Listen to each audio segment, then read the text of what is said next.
अस्सलाम वालेकुम सज्जनों ते बेलियो की हाल है जी। सब वधिया जी माशाल्लाह जी। मैंगो माशाल्लाह जी, आ देखो मैंगो प्लांट ने ते अल्हम्दुलिल्लाह गर्मी इतनी पै रही है जी माशाल्लाह, गर्मी इतनी तुहाडी सोच है।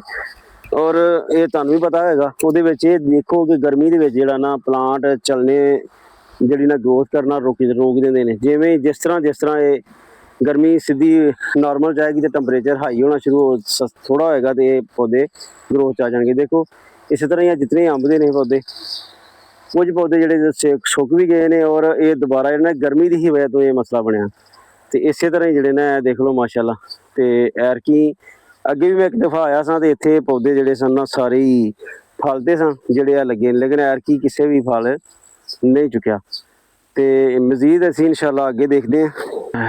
तो जी माशाल्लाह मैंगो नर्सरी है माशाल्लाह जी। ਇਹਦਾ टाइम आ गया जी, अगे 10वें महीने च इन्होंने शिफ्ट करना चाहिए और ये 10वें महीने शिफ्ट करके तो इंशाल्लाह ग्रोथ अपनी अच्छे तरीके नाल कर लेंदे ने और जारी हो जाती है।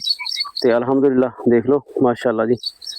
और ए हैगा जी माल्टा और इस तरह जी माशाल्लाह ਇਹਦੀ पनीरी लगी भी हुई है, तुहानू भी दिखा देने इंशाल्लाह। यह देखो कि जिस तरह छोटे छोटे अमरूद ने माशाल्लाह, तो तुहानू नज़दीक अमरूद दिखाने इंशाल्लाह, अल्लाह खैर करे।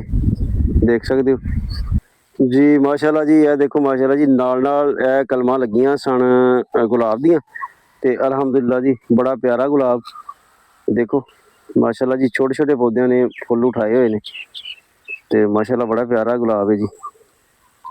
तो जी माशाल्लाह जी यह सारे जितने भी हैं ना जी कलमी अंब ने और झाड़ीदार पौधे ने, दूसरा पौधा कोई नहीं है, झाड़ीदार पौधे ने माशाल्लाह। तो बड़े ही प्यारे पौधे ने माशाल्लाह। अल्लाह पाक जेह्ड़े ना इस तरह ही निज़ाम बनाता रहे तो हर एक बंदा इत्थों लैके जाता रहे इंशाल्लाह। तो मिलते हैं जी नैक्सट वीडियो च। अल्लाह हाफिज़।